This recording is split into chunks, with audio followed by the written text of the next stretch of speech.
เรามาขอเอาสิเอาเงินมามอบเจ้าล้านหนึ่ง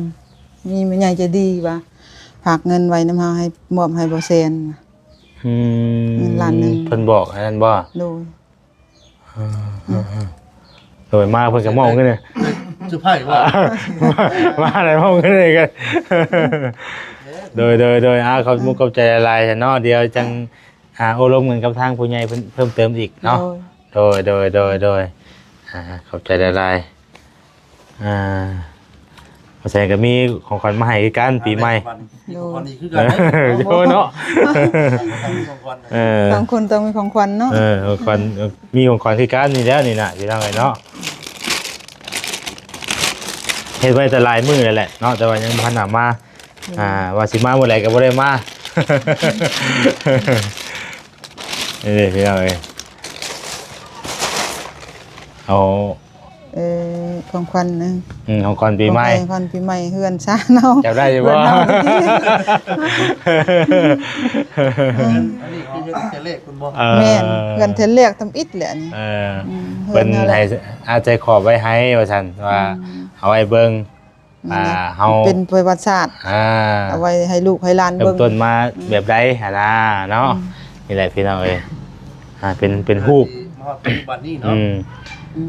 นี่แหละรูปที่ว่าทางผู้ใหญ่เพิ่นให้อาใจขอบไว้นอนแล้ว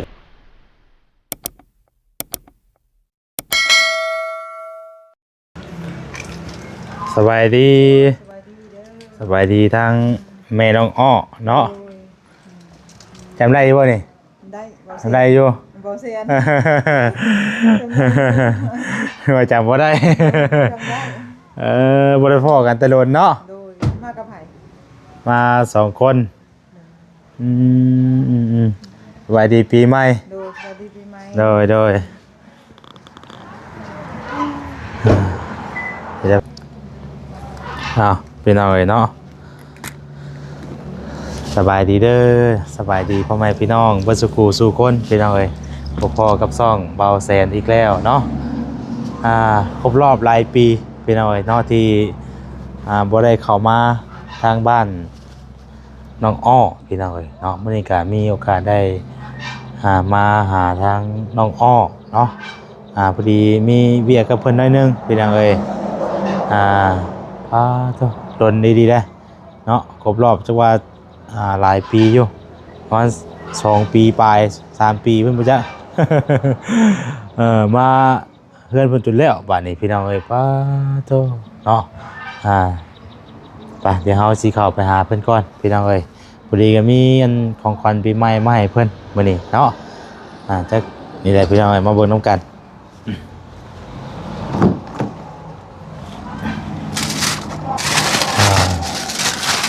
เมื่อวานนี่บ่เมื่อวานนี่เห็นบ้านก่อนบ่หรือว่าผู้ใดผู้หนึ่งเนาะเห็นทางว่าแสดงก็บ่ฮู้พี่น้องเนาะทางครอบครัวเพิ่นเป็นแนวใดแล้วสินะเพราะว่าก็บ่ได้ติดตามข่าวว่าที่ไปที่มาครอบครัวเพิ่นเป็นจังไดแน่สินะเนาะมันก็ล้นแล้วกำลังบ่ฮู้ว่าเป็นจังไดเนาะเดี๋ยวสิไปถามเพิ่น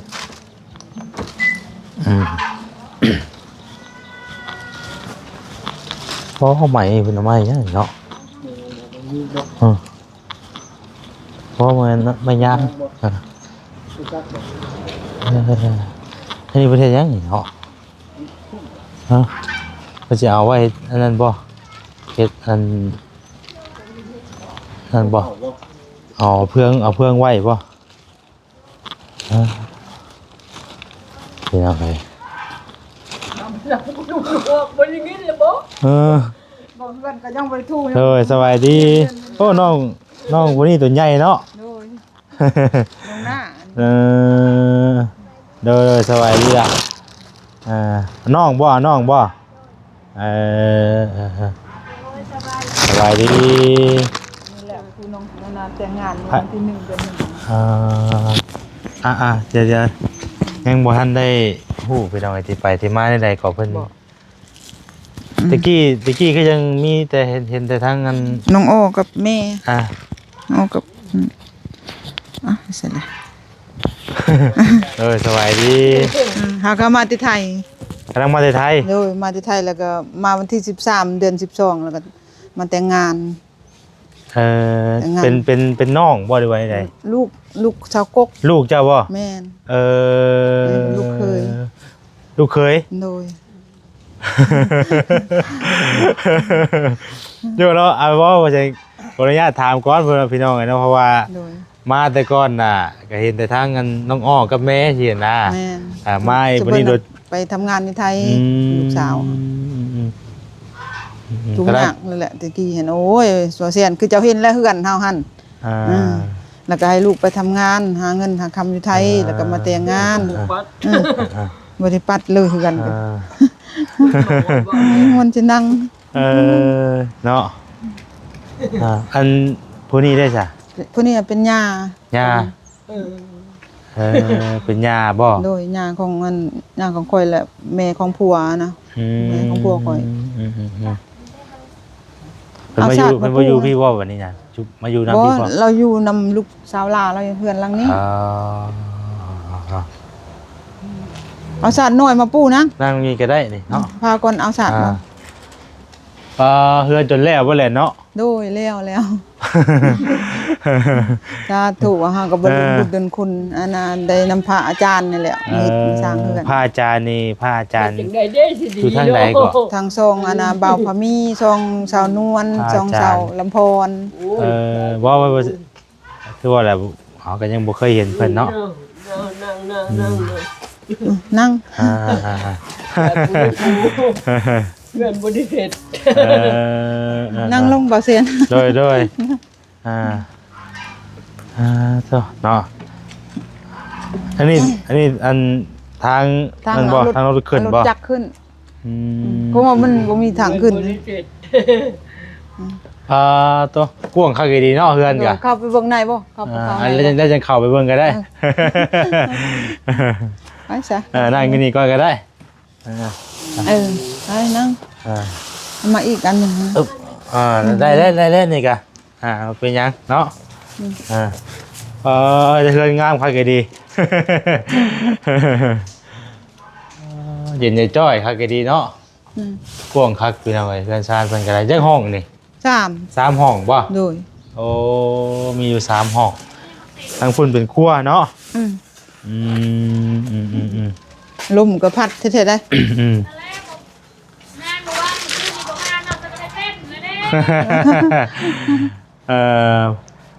อันกำลังแล้วงานนี่บ่ หาก ำลังแล้วงานนี่บ่ ได้สิดีบ่หน้าเอ้ยย่าเอ้ยได้สิดีหน่อยนี่ โอ้ ไหน ดี ไหน เด้ เป็นรอยบ่ ดีเด้หมู่น้ำหมู่น้ำบ้านน้ำเมืองเด้ เนาะเฮ็ดจังได๋ซะเนาะกินหือกินยาแล้วเนาะไปหาหมอไปแล้วบ่ไปหาหมอแล้ว ไป บ่ แล้ว หาหมอแล้ว ย่าเว้าบ่ได้มีดอก บ่ได้ยิน เพิ่นเว้าค่อยบ่ได้ยิน อุ้ยดีอยู่เขาเว้าดังให้มันแล้วได้ยิน โอ้เพิ่นนี่ลูกสาวเนาะเพิ่น โดย เพิ่นมาแต่งงานบ่ โดย อ๋อมาแต่ดนนะบ่ มาแต่วันที่13เดือน12 มาแต่วันที่13 โดยพูด เอา จังนี่ ยังสิไปอีกอยู่บ่หรือว่าได้ ไป เฮ็ดงานนี่หยัง งานเกี่ยวกับงานจราจร โอ้คือมา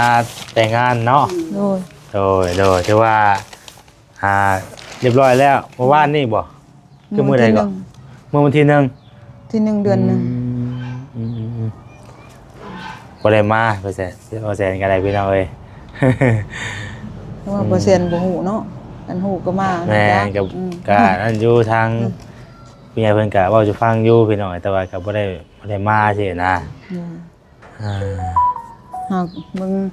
เอาไปทางไหน ของฝากมีของฝากของตนอยากให้เจ้ามีแม่ใหญ่ใจดี มีของฝากของต้น โดย มันยังมีอะไรของฝากของต้นบาดนี้นอกมาฮอดแล้วมีของฝากกันรถบาดนี้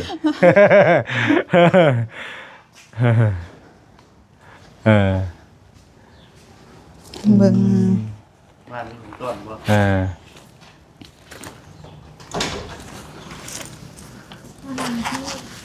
ฮ ชื่อยังไงพวกนี้ คือใหม่ ชื่อใหม่จักปีอะเจ้า อืม เขาสาม สอง เขา3 ปี สา บ่ ม อยู่บ้านไหนเจ้า หก บ้านหนึ่ง เจ็ด ดงมะกอก เจ็ดแปด ลงมา เก้า ดง สิบ มะกอกน้องเงิน ลงมากอก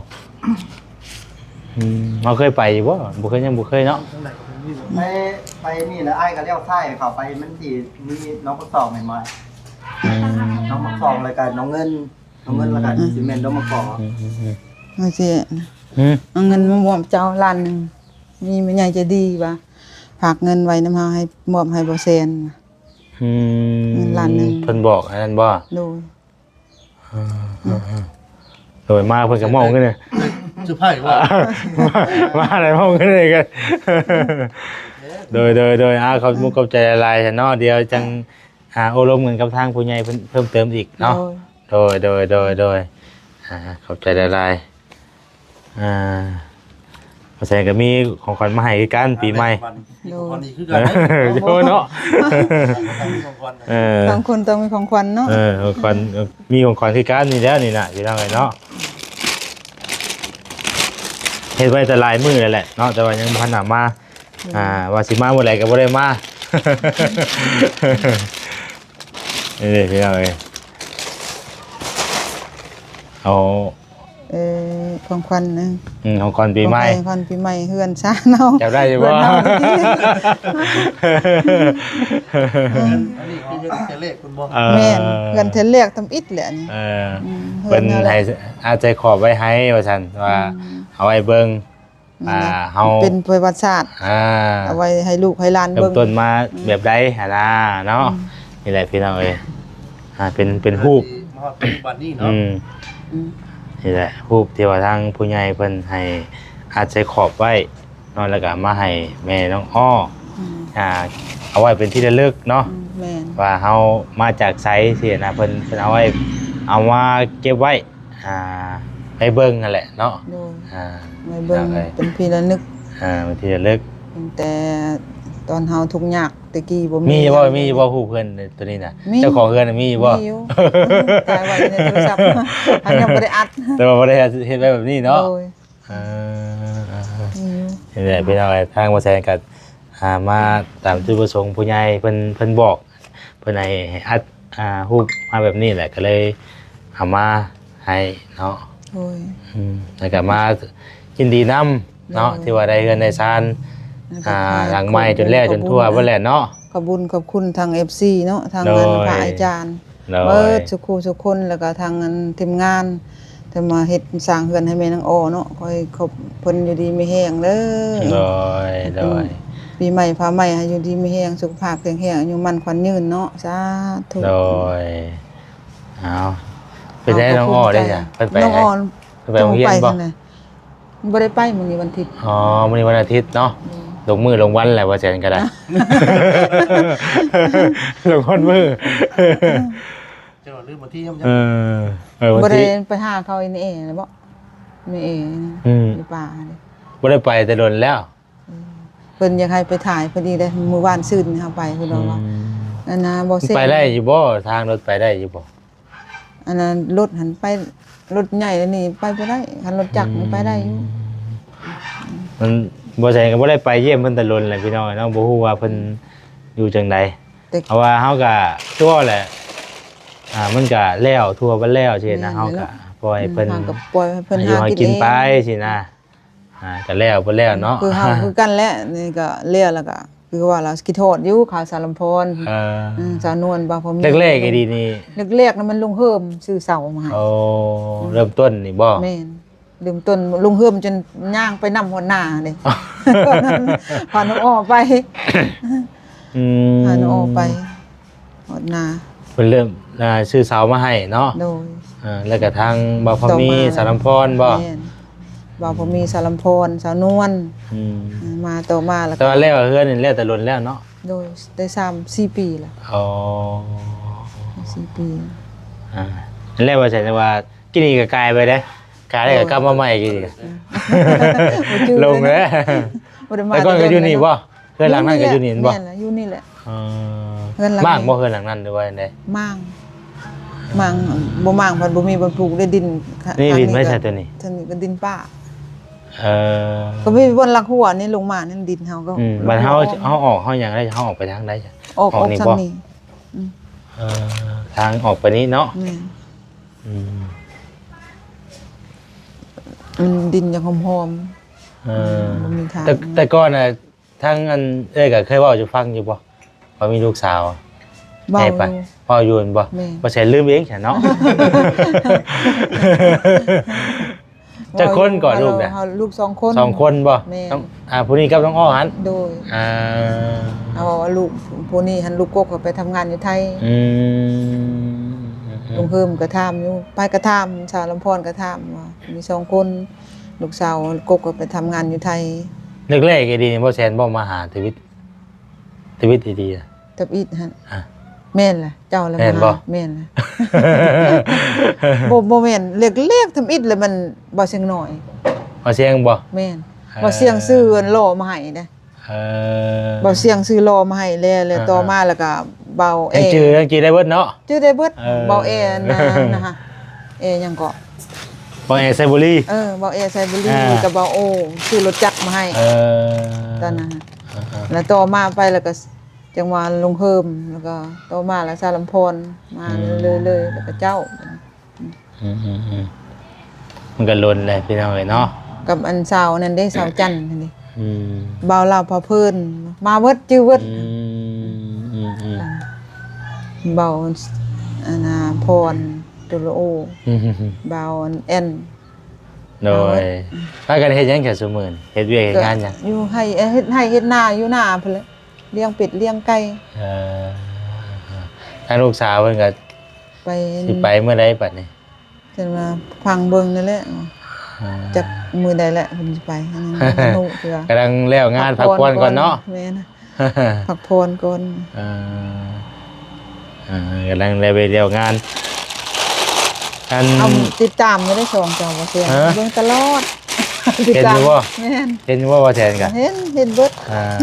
ตอนเจ้าไปถ่ายอันน่ะเบาหยังก็เบาซิ่งนะก็เห็นเบานะบ่พ้นก็เห็นเห็นเบิดติดตาม ติด ส่อง ตาม เบา อยู่เนาะ ส่องเบาเตียงส่องเบาแซนส่องเบาจิตเบาหยังติดตามหมดได้หยังเบิ่งหมด โดยตะกี้คือจังว่ามีซ่อง YouTube นำพร้อมบ่ แม่นมีช่องนำ เป็นจั่งใด โทรศัพท์มันจักจังได๋แหละมันเฮ็ดบ่ได้ให้เจ้าเบิ่งให้เด้อ เป็นยังไง บ่จักเลย อ่ามันลงคลิปบ่ได้กำลังได้พักผ่อนนี่แหละเนาะ ตัวได้เบียกตัวนี้เนี่ยป้าตัวบ่ได้นอนพุ่นแหล้วเนาะ แม่น จัก บ่ได้ มื้ นอนจักดีเลยคอยมื้อ ว่า อันน่ะวันที่31หั่นนั่งจนสดแจกเลย เข้าดาวดูเข้าเลย ว่า เด็กน้อย4-5คนเขาอยู่จนแจ้งอยู่นำเข้าเลย หา ค่ะ แล้วไปแถมที่เขานอนนี่แหละ บ่ได้เข้าเลยค่ะบ่ได้เข้านอนจักดีเลยนั่งจนแจ้งพอดีสิอันน่ะ2 โมงพอดีนึ่งข้าว อืม นึ่งข้าวเท่าใดก็พอดี10หวด อืมมันเป็นอะไร จัก แต่ก็น้องอ้อเป็นถ่ายลงบ่ โดยแต่เก่าถ่ายลงอยู่แต่บ่ได้ถ่ายนี่โดยได้หลายเดือนเติบเลยมันได้แล้วบ่3-4 เดือน5 เดือนนี่บ่ได้ถ่าย มันเป็นจังได๋ ค่า เนาะ ดำนาบ่ได้ถ่ายเลย อ่า ถ่ายก็ลงบ่ได้มันเทื่อก็วินานาถ่ายไปแล้วก็ตัดปุ๊ด จอมันเต็มจัก ยัง โทร ว่า ศัพท์ ความ เต็ม จำมันเต็มลึกก็ยังคือเก่าดูได้เลย มันก็อันนี้มันก็มียังมีซื้อซ่องอยู่นี่ ก็ยังอยู่สื่อสอง อ่า แต่หากมันวิดีโอนี่แหละถ่ายมันบ่ได้ มันเต็มบางเทื่อกะอันที่เฮาถ่ายบ่ได้น่ะคือความจำโทรศัพท์เฮาเต็ม ต้องซื้อหน่วยใหม่ที่มันมีความจำหลาย แม่นเลย ๆแต่เอาย้ายข้อมูลตัวนี้ไปใช้ ได้เนาะ ฮะแค่นั้นแหละได้ เสียดายช่องมาถ่ายที่ มันมีรหัสบ่แหละชื่อรหัสได้อยู่บ่รหัส Gmail บ่ อ่า บ่จื้อได้ ชื่อตัวนั้นบ่ได้ก็จำบ่ว่าแล้วเนาะ สำคัญที่สุดเลยรหัส Gmail เออ ถ้าว่าเฮาซื้อหน่วยใหม่เฮาต้องได้ย้ายอันเฮาเอา Gmail ตัวเฮาใช้นี่เอาไปใช้ตัวใหม่สินะแล้วก็ต้องได้ผ่านรหัสมันจังได้แต่ว่าเฮา ซื้อหน้ำไม้เฮาไปตั้งจิมีไม้มันก็บ่ได้เฮาก็บ่ได้ช่องเก่าเฮาสินะ ตะกี้มันเป็นปัญหาอีกแล้วเวลาให้ป้าพรมาเฮ็ดให้ได้แล้วล่ะนี่คือเก่ามัน มันไปถ่าย ยากซุมื้อนี้น่ะตั้งจิมิวก็ตั้งยาก ถ่ายแล้ว คือเก่า ตัดปุ๊ดถ่ายแล้วตัดปุ๊ดโหลดความจำมันเต็มลึบ ความ ก็ลึบ จำมัน ออก เต็ม บ่ได้ก็เลยบ่ได้ถ่ายเลยจนได้ ให้ลูกสาวได้เพิ่นพอเฮ็ดไรอยู่บ่ เออเพราะมันก็เฮ็ดไปตามมันนั่นเด้เนาะอันเฮาย้ายเฮาหยังก็มันก็บ่ได้ยากปานใดเฮาหาใช้ Gmail มันน่ะนะตั้ง Gmail น่ะ บนสมมุติคันเฮาอันน่ะพอเฮาบ่จื้อเราไปหานบนเฮาเคยหาให้เขาเฮ็ดให้เขาจะมีบ่เนาะไม่ได้ ก็ได้คือกันก็ได้ว่าเฮาชื่อรหัสคำว่าบ่ชื่อรหัสก็คือแว่นตัวนี้เนี่ยมันบ่ได้ใช้เลยใช้บ่ได้มันก็ยากอยู่ได้คำว่ามีรหัส จังใดเลยบ่จื้ออีเมลจักแบบใด เอาก็ดีใจนำ โดย มื้อนี้ก็มาก็บ่นั่นเราพี่น้องเนาะก็มีแต่นี่แหละมาให้มื้อนี้เด้อ โดย พี่น้องเอ้ยครับมันมาทำไทยทำข้าวน้ำเลย โดยจังอยู่จังใดขึ้นจังใดเนาะบ่ได้มาแต่ดนแหละ โดนแล้วหวยมัน2 ปีแล้วจักพอใช่บ่ ป ได้ ระมา เข้า ณ มา นั้นแหละ 2 ปี เฮา ปีแล้ว ตอนเจ้าขึ้นมาทายให้ในเอเนี่ยเฮาขึ้นไปหาเลยตอนนั้น เพิ่นเป็นจังได๋ครอบครัวเพิ่นพากันอยู่ในชุม คือ ชน เก่าเพิ่นนั่นแหละ บ่ เพิ่นก็เพิ่นนั่นลูกเพิ่นก็ไปพากคนหนึงอยู่โบสถ์มันนั่นน่ะ ไปภาค เป็นบ้าแบบว่า พวนว่าผู้ชายน่ะบ่ แม่น แล้วก็เริ่มเป็นแต่ตั้งแต่ตอนนั้นพุทธน่ะ ลืมเป็นคันเอาออกมาปะอยู่ในเฮือนเกินทิศ1 2ทิศมันอาละวาดเตะบวงถ้วยไปได้ยังโคกซากมื้อนึงหม้อแกง เพราะว่าตอนนั้นน่ะว่าแซงเข้าไปแล้วเราเริ่มมีอาการนั่นแล้วตอนนั้นน่ะ หายหายแล้วบัดนี้ไปภาคอีกไปภาคแล้วก็แม่ก็ไปส่งข้าวส่งน้ำมื้อก็มื้อแต่ข้าพอเสียนี่เลยไปนั้นแล้วบัดนี้คือว่าแล้วจมหาโอ้ยคำว่าแสนบ่มาถ่ายพอแล้วเนาะเพิ่นว่า ว่าแรกก็มีโอกาสเฮาจังสิเข้าไปพี่น้องเนาะก็มันนี่แหละยากรถเข้าไปแล้วก็ มันยากเนาะ ครับว่าย ามพุ่น ตะกี้น่ะว่าแซงเข้าไปทางพุ่นเข้าไปทางงานบ้านน่ะนะ กง ทางไปทางกง ทางได้คือเก่าอยู่บ่ซุมื้อ ได้อยู่ก็ได้ ก็มีงานไม้งานตอกไปเนาะ อยู่ดงอยู่ป่าเนาะ กินแล้วอยู่ด้วยป่าได้ลงเนาะ อยู่ดง แต่ก่อนเคยเข้าไปอยู่แต่ก่อนก็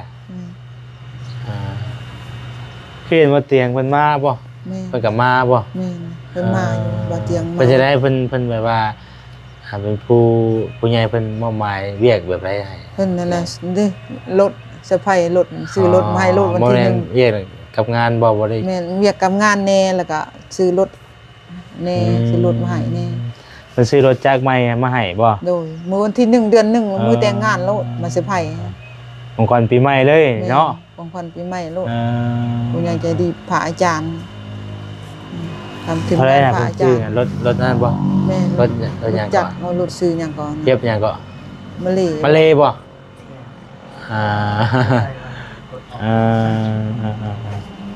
มาเลยเนาะพอได้ขี่เนาะพอได้ขี่ไปหันไปนี่ไปเวียกไปงานก็ว่าไป อันผู้อันโตนเบาแอร์ซื้อมาให้ซะนะหั่นบ่ถึงตายบ่ถึงตายบ่ถึงตาย เฮาแต่ก่อนมันก็เคยซื้อมาให้บ่ โดยแต่ก็ซื้อมือสองมือจักมือสองมือสามก็บ่จักละมาเฮาก็มือหนึง อันนี้มันซื้อให้ไผอันนี้เลยว่าซื้อมาใส่ในครอบครัวสิบ่ โดยซื้อมาใส่ในครอบครัวเล อ๋อย บ่ได้ไปได้มาไปเวียกไปงานเนาะ โดยบ่ได้ไปตลาดตะลีนี่เลย อ่า บ่ได้ไปหันไปนี่ เพราะว่าตอนนั้นคันเก่าน่ะมันแบบว่ามันขี่บ่สะดวกปานใด โอ้ยที่บ่สะดวกไปลูกสาวนี่คันไปตลาดแล้วบ่กล้าไปเอาไปได้ไปแล้วจูง ตอนไปได้ป่ะตอนมาจูงว่า ตอนไปเฮาขี่รถไปเนาะ แม่น ตอนมาเฮารถขี่เข้ามาบัดนี้ เออ บ่กล้าลูกสาวก็ เอากะบ่มีหยังพี่น้องเนาะ โดย ก็ดีใจนํเพิ่นและมาก็เห็นเพิ่นก็มีเงินมีชาญพอได้อยู่ได้เซากับลูกกับเต้า โอเคแล้วบัดนี้พี่น้องเอ้ยเนาะมีหม่องพักหม่องเซาที่ โดย ดีแล้วเนาะ ตะกี้โอ้ยบ่มีบ่แซ่นเอ้ยยังว่าขอนำบ่แซ่นใส่เรือมาเบิ่งแหน่เฮือนนั่นเอื้อยอยู่พี่ว่าไปขอเจ้าอยู่หน้าเพิ่นน่ะเด้เฮายังบ่ได้ลืมได้บ่แซ่นแล้วเจ้าไปนำเฮาอยู่หน้าวิน แต่ก่อนก็พากันเคยไปอยู่พี่น้องเอ้ยเนาะแต่มันก็ยังคนเบิ่งได้อยู่ดอกคลิปน่ะมันยังมีอยู่เนาะ โดย ที่มันผ่านมาก็เบิ่งได้อยู่แต่มันหลายแน่แล้ว เบิ่งแล้ว มันก็โดนได้แล้วเนาะ 2-3 ปี ก็บ่เป็นหยังเริ่มต้นชีวิตใหม่บัดนี้เฮาก็มีแต่เฮ็ดไปหาอยู่หากินไปบัดนี้เนาะเฮือนชานหมองอยู่หมองเข้าเฮา ตั้ ก็ งใจใหม่ มัน ก็ว่าแล้ว แล้วทั่วเลยเด้มีแต่หาเงินใช้จ่ายในครอบครัวเนาะ โดย อยากได้หยังเพิ่มเติมเฮาก็คอยเก็บคอยออมเอาบัดนี้เพิ่มเติมไปเนาะทางผู้ใหญ่เพิ่นก็เฮ็ดให้เฮาได้ขนาดนี้เด้ ชาถูกบุญว่าแล้วเฮาก็ย่อมือแล้วบ่มีหยังมีแต่มือ10นิ้วนี่แหละเฮาย่อขึ้นไปบ่มี เพิ่นก็ซอยเฮาได้ขนาดนี้เนาะ โดยเฮานอนก็ยังบ่ฟันได้บ่แซ่นสิได้ซำนี้ฮะบ่ได้ขึ้นบ่ได้ฟันยังว่านั่นน่ะบ่มีเงินลูกสิไปไทยเนี่ยไปหากู้หายืมให้เป็นหนี้เป็นสินเขา นายท่านบ่เทื่อเพิ่นซอยเรื่องเฮือนนายท่านครับ แม่นหลายฐานเด้อหลายทางไทยก็มีทางลาวก็มีทางอันน่ะ คือว่าเป็นทีม กาก็มี เป็นทีมงานของเพิ่นบ่ทีมงานของพระอาจารย์ใช่บ่ ทีมงานทางพระอาจารย์ อืม ทางทีมงานพระอาจารย์หมด โดยเดี๋ยวว่าเพิ่นซอยเข้ามานี่เนาะ โดย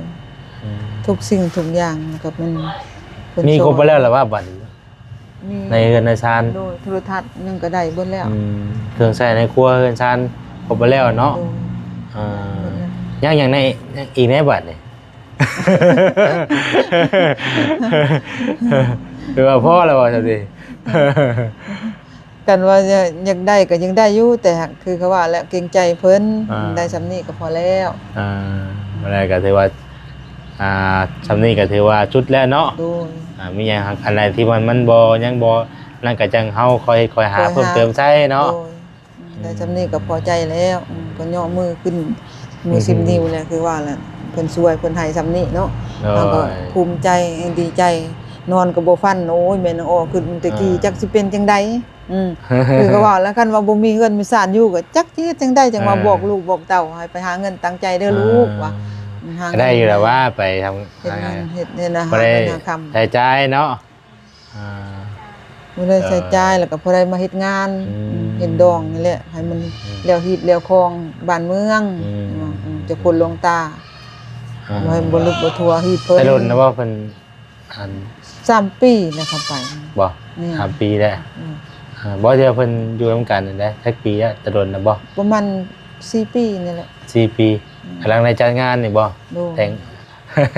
เพื่อหาเงินได้เนาะ แม่ คือว่าแล้วมันก็ค่าใช้จ่ายหลายเด้เพื่อสิเป็นงานเนาะ บ่ว่าเลย นั่นอันนั้นอันนี้แม่หลายอย่างหลายแนวอะไรพี่น้องเอ้ย เรียกว่าเงิ เพื่อน เฮา เงินค่าดองก็จนหมด เหนื่อยจังเลย แล้วก็เรากับพวกได้เอามาเฮ็ดงานนั่นแหละเนาะแล้วเพิ่นจังมีคารองกันเนาะ โดย พวกได้เอามาเฮ็ดงานจัดการจัดงานที่ได้พี่น้องเอ้ยค่าใช้จ่ายมันก็หลายแน่นั่นนี่แน่ เบียร์ก็หมด20ล้าน อืม ปานนั้นว่าเฮ็ดน้อยเด้ น้อยบ่นี่ น้อยสุดเลยน้อย ให้มาเด้อ ก็มาเอาคันวงเบง บ่ นี่ตาม ยิ้มคางเบงบ่ โดย เจ้าบ่ยิ้ม บ่ลาวนี่อันนั้นเฮานั่นเอาน้ำลาวโดยค่าเวียกหน่อยหนึง ค่าเวียกหน่อยหนึง ยิ้มแล้วล่ะบ่หรือว่าได แล้วอันนั้นเฮาเซาน้ำลาวเด้ อ๋อ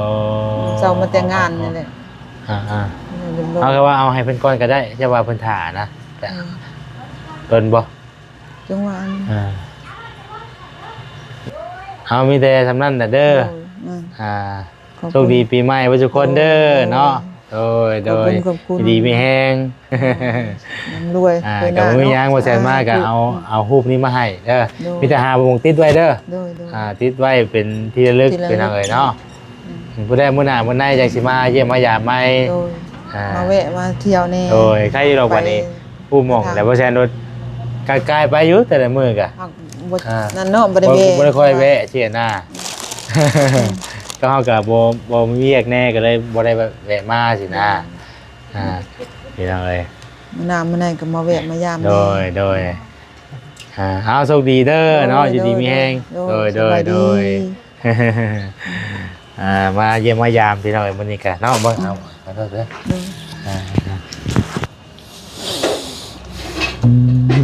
เป็นอะไรเนาะรถมาเลยงามอยู่เนาะแบบนี้ก็คักๆบ่ได้ขี่ไปขี่มาเป็นสีหยังก็บ่เด้นะสีกลมเนาะ สีน้ำเงิน สีกลม ผมมอง คักเป็นอะไรโอ้ใหม่เอี่ยมไปดิ ตัวทางเอ้ย อายุว่าเตียงมันซื้อรถมันน่ะมันซื้อไปให้ไผเด้วะ เนาะ คักเป็นอะไรมาชมทางหลังบ้านเพิ่นก่อนโอ้ยมึนแท้มึน สูงเข้าก็ดีเนาะทางนี้กะ เอลโว แอลเพราะว่าคือบ่เพิ่นน้อยเพิ่นคิดเอาวันนั้นซื่อๆกว้างขนาดเนาะเพิ่นกะ เอาพี่น้องเนาะกะมีแต่ทางว่าแซนสิได้จบคลิปไว้ซ้ำนี้แหละเนาะผิดพลาดประการใดกะขอโทษขออภัยพี่น้องกะมามอบรูปเนาะเพื่อนหลังเก่าให้เพิ่นพี่น้องเนาะให้เพิ่นเก็บไว้เป็นที่ระลึกเนาะตามทางผู้ใหญ่เพิ่นบอกมากะว่าเอาไว้เป็นที่ระลึกเนาะแบบว่าเฮานี่มาจากไสสินะขอให้แบบว่าลืมตัวเองว่าซั่นซะเนาะก็คือว่าอะไรพี่น้อยเอาก็ได้เอามามอบให้เพิ่นเป็นที่เรียบร้อยแล้วเนาะก็ดีมุกดีใจนำเพิ่นให้เพิ่นเก็บไว้เนาะไว้ให้ลูกให้เต้าเบิ่งในต่อไปนั่นแหละว่าแต่ก่อนเฮือนดังนี้เด้อที่เฮาอยู่เฮาเซาตะกี้เสียนะเนาะเอาไว้เป็นความทรงจำพี่น้องเอ้ย เอาผิดพลาดประการใดขอโทษขออภัยหลายๆเด้อพี่น้องเด้อเนาะก็มีรายชื่อผู้ใหญ่เพิ่นอยู่แต่ว่าบ่แซ่นสิอ่านบ่ได้ว่าจังไดเดี๋ยวมีแต่ว่าถ้าถามผู้ใหญ่เพิ่น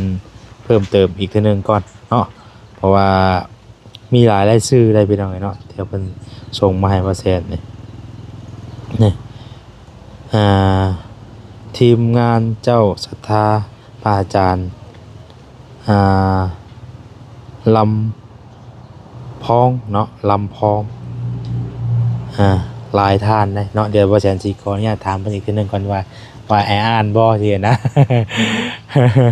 เพราะว่ามาเป็นเทื่อแรกนะพี่น้องเนาะเป็นสะพานบุญให้เพิ่นเนาะเอาจังไดก็ติดตามในต่อไปเนาะพี่น้องเนาะอาจจะได้มาอีกอยู่เนาะติดตามเบิ่งในมื้อต่อไปอีกเด้อพี่น้องเด้อสำหรับคลิปนี้ลาไปก่อนแล้วอยู่ดีมีแฮงโชคดีปีใหม่ทุกผู้ทุกคนเนาะเอาสบายดีเด้อพี่น้องเด้อ